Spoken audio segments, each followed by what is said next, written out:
Hi guys, welcome to another episode of Clangin and Bangin with Mikey. This is episode 200.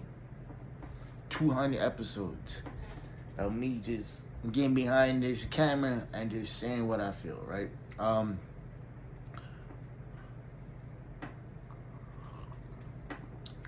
There's a bunch of things I want to talk about. A lot of things are good. Some things not so good. But just because they're bad doesn't mean that they're actually bad, right? We're just working through them. So, with that being said, man,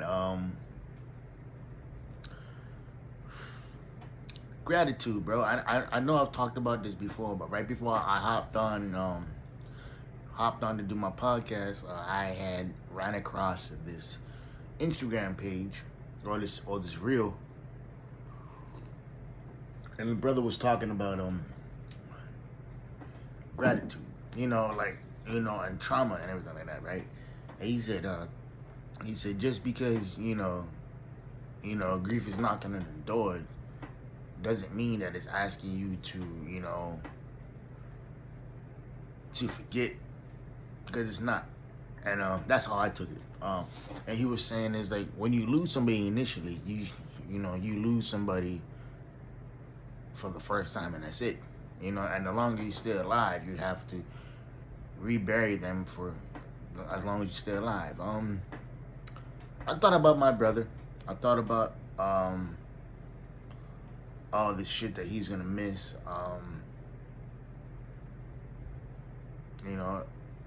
Just the holidays, just in general.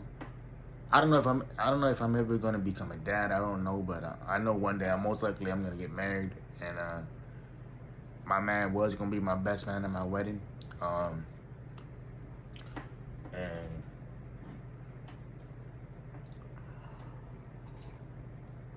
so with that, it's a bittersweet moment because it's like I wanted my man to be there. I wanted him to be I wanted him to be the attention of the situation because I'm not really that good at being in the spotlight with anything, man. I know people say, but you're a competitive bodybuilder. That's different. That's different.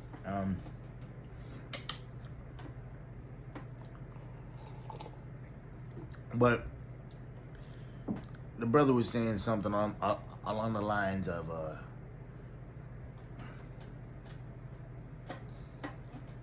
you can always go back and revisit, hear their voice in your head and everything like that too. And I have, man.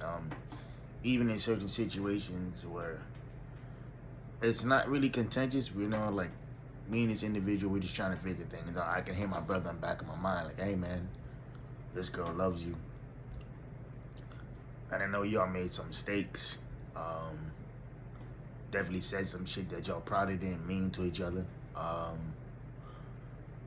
But at the end of the day, this girl loves you, right? And I can hear his voice in the back of my head. He be telling me, dog, just chill out. Everything gonna work out. And as much as people want to have their opinions about the situation, as much as people want to have their input, at the end of the day, it doesn't matter. At the end of the day, it's like, okay, you can do what you want to do.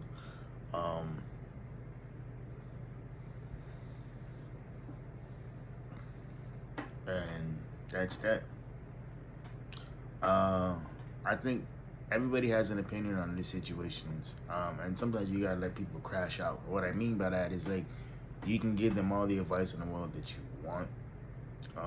You can give them all the advice that you think they're gonna be reciprocal to. But at the end of the day, a lot of people just gotta go through it, man.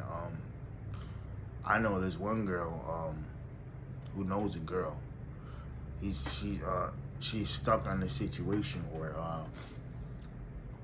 where she keeps calling the guy that she's quote unquote dating her boyfriend, but he's literally told her that I'm not your boyfriend. I'm fucking X, Y, and Z, this and this and that, yada yada yada.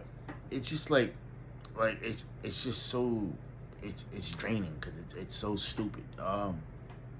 Because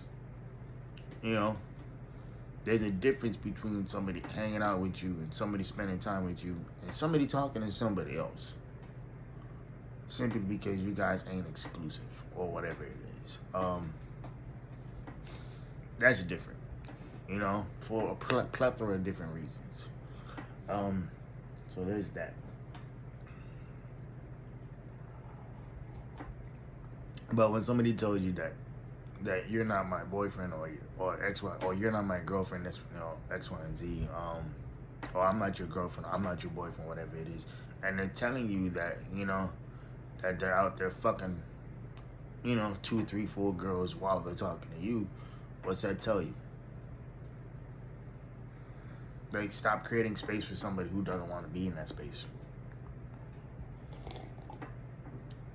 Stop creating space for somebody who just doesn't see you the way you see them. And I think a lot of the times people get caught up in these situations. They're like, oh, but I like them, yeah, but they don't like you, dog. They don't like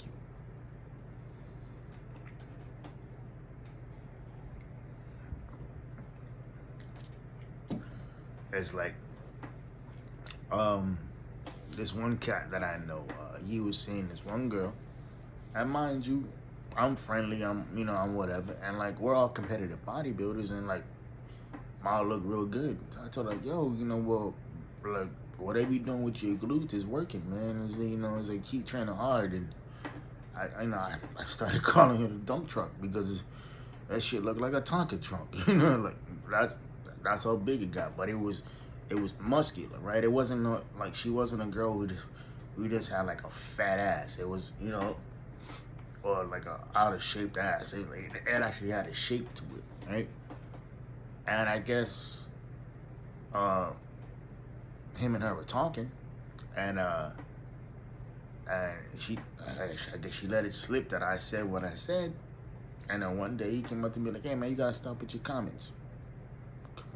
And I had no idea what he was talking about, right? And so I was like, man, what are you talking about? Again, I didn't, you know, this is months later. And I was like, oh, okay, yeah.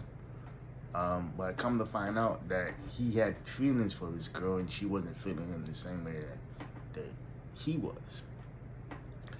And I had a couple other shorties that I knew, they were telling me all kinds of shit, like, you know, bro would call and, you know, and bitch about her not being reciprocal and all this other shit. And they were like, yo, she don't like you that way. She's most likely already told you that she don't like you that way. You just don't want to accept it for what it is. And it's true. A lot of the times people will tell you indirectly, and then they would tell you directly that they don't like you. The indirectly is kind of hard to figure out. It's not something that you would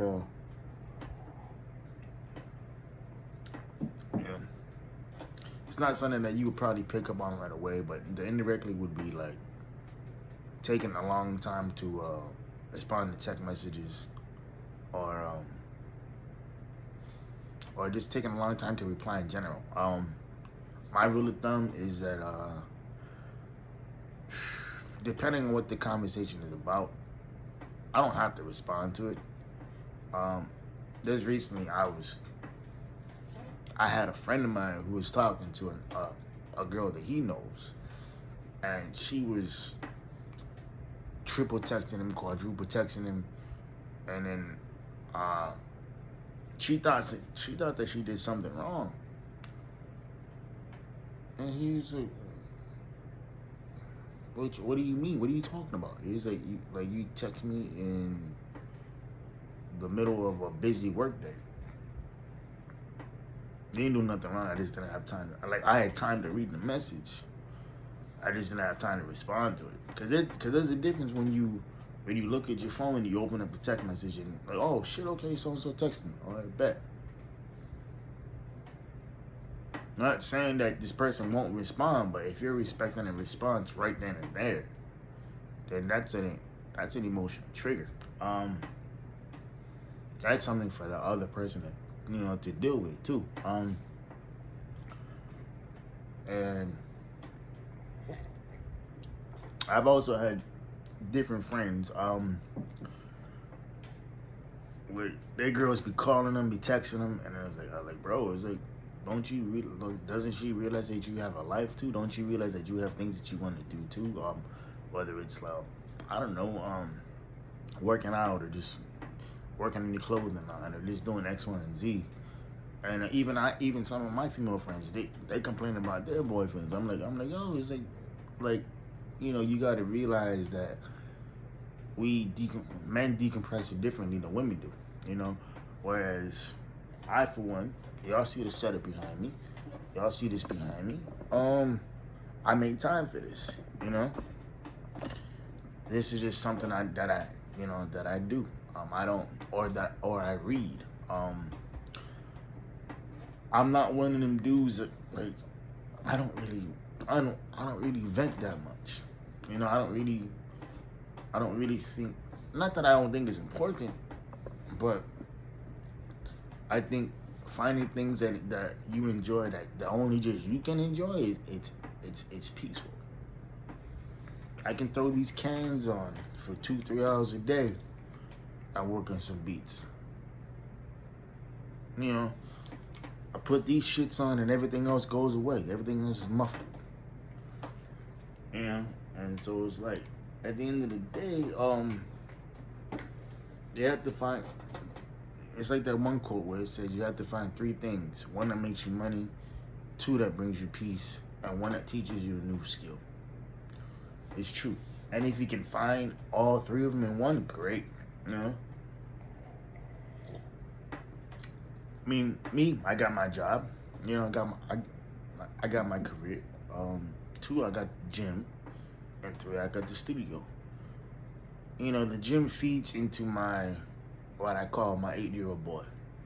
And what I mean by the 8-year-old boy, I was never the most outgoing, the most outspoken. Still ain't. I was, believe it or not, I was shy. And the gym helped me bring that out of me. The gym helped me become the version that you see today. There was a point in time where I would not do a weekly podcast. There was a point in time where I wouldn't see myself on a bodybuilding stage. There was a point in time where I didn't see myself releasing music.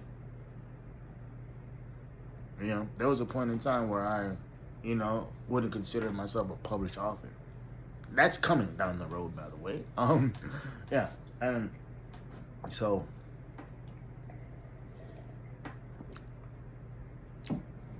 I think that's extremely important to realize, that it's like the things that build you up, to form you who you are as a person. It's always good, and it's like, it's okay if you're gonna ruffle a few feathers here and there, because not everybody's meant to come with you. No, you can't bring everybody with you. You shouldn't have to bring everybody with you. And that's where gratitude comes in too. I'm grateful for the childhood that I had, the people that I've come in contact with, crossed with, still keep in contact with a lot of them today. Only difference is they think that 8-year-old Mikey is still here. Nah, 8-year-old Mikey is no longer here. 36-year-old Mikey's here. You got to come re-meet me. You have to come and talk to me and find out what makes me tick and what does X, Y, and Z. Because at the end of the day, while it's imperative that we figure out what it is and how to move appropriately with shit, you have to understand that, like I said, not everybody can go with you. Not everybody is capable of, sticking to a lifestyle change and sticking through something that's difficult. And understand that it's okay to be scared. One of the biggest things for me when this is me bringing up the 8-year-old boy in me too, is that I'm very, very careful with who I let in. There are some things I would never ever tell anybody else. Some things will go to the grave with me. Simple as that. Another thing about me is that once you got me for life. Unless you do some really fugazi shit that makes me question your character. Remember what I said, not your character, not your reputation. You know, reputation is who people think you are. Character is who you are. After a while, you start building up these, I call them behavior markers. You start building up these behavior markers, and you're like, oh, this person ain't this person ain't that. Like, yo, oh, he said he was this. Reality, this nigga's really that. Or she said she was this, but in reality, she's really this. You know, so it's just a lot of things that people don't take into context, and they don't understand. It's like, yo, it's like people see what you're trying to do. Now, I'm not saying that it's okay to, you know, to do that and be that, because it's not. What's also imperative to understand that just be yourself, and the right people gonna rock with you no matter what. You know, it's like if you got people out there who are using you for your money, your time, whatever it is, it's like you gotta take stock in that. And even if too, you have to have that two-handed circle. You know, what I mean by that, the person that you're seeing, the person that you're dating, try to keep your business out of the streets. You don't want people to be all up in your business, you know, and you don't want people to, you know, to be all in the know, because they don't need to know. I think it's really strange when other people get involved in other people's business and they think they have an opinion on it. Like, no, you don't have an opinion. Like, what you think is what you think, but that's not what is really going on. And I think at the end of the day, well, it's something that, you know, could be investigated more. It also depends on the person in general. Like, how deep are you willing to go? You know, how deep are you willing to face your traumas, your dramas, you know, your heartbreaks, all that shit? Because the older we get, the more baggage we're gonna have. I hate to break it to you, but it's the truth. Older we get, the more shit we're gonna go through, the more people we're gonna lose, you know, and you know, the more heartbreak we're gonna suffer. Cause a lot of the times people will sit there and they'll be like, oh yeah, this and this and that, boom, boom, boom, boom, boom. But in reality, it's like, okay, you can do all that shit, you can say all that shit, but saying something and doing something is two different things. I think it's imperative to understand that your goals are important to you and to you alone, and that's where gratitude comes in. You gotta understand that to be grateful that you have the opportunity to do this. You know, I know this is going off topic from my original topic, but the whole point of it is gratitude. I'm a former competitive bodybuilder. I may not be on the stage next year. I don't know. We'll see. But it's imperative to understand that everybody wish they could do this at least once. You know, everybody wishes that they could step on stage and, you know, and do what we do. My brother wished he could probably walk. The same with me, you know, the same way that I had the ability to do that. He probably wished he could ride a bike, wish he could play basketball, wish he could play football, but he couldn't. So you know what he did? Every person that he ran into, he made an impact on them, man. A lasting impact, you know? And that's something that I'm always grateful for, because like I've said before, I've never seen that man he never had a bad day.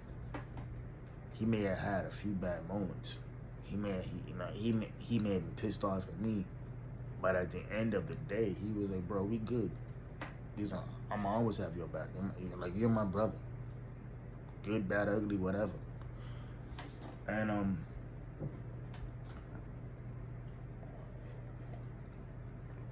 one last story before I wrap this up.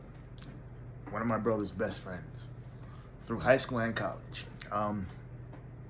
they was getting set to graduate, and his buddy was he was taking a shot at the league and at the NFL because he's a defensive end. Anyway, his buddy didn't have the money for the plane fare. So my brother said, "Hey man, how much you need?" And his friend was like, "What? You think how much you need? I'll give it to you."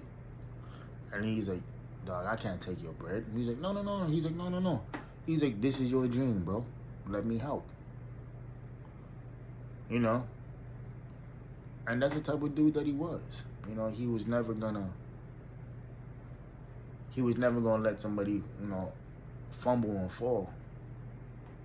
Not if he could help it. You know? So it's like, in a way, man, gratitude shows up in many different ways, bro. And you can't sit there and wonder what if is. At the same time, you just have to go and be the best version of yourself every day. Even if it scares you, you know, try to turn over that new leaf and try to understand that it's okay to be scared. It's okay not to know. You don't have to have everything figured out. Because at the end of the day, it is what it is. You can't, you know, you can't sit there and wonder what if. You know, you can't sit there and be like, oh, well, X, Y, and Z, yada, yada, yada. Because at the end of the day, if you want to go get something done, go get it done. But that is a wrap, y'all. That's about 22 minutes of your life that y'all won't get back. Thank y'all for showing up every week, and thank you guys for whoever watches my shit does, you know, the 5, 6, 7 views. I love y'all to death. 200 episodes in, you know, of Mikey talking his shit. And I swear, I think I have ADHD because sometimes I just go on these tangents. But I hope y'all keeping the full piece of private player positive pushing. I'll see y'all next week. I love y'all. Ghosts. And like I always say, know your worth because you're better than what you are. Peace. All right, y'all. Love y'all.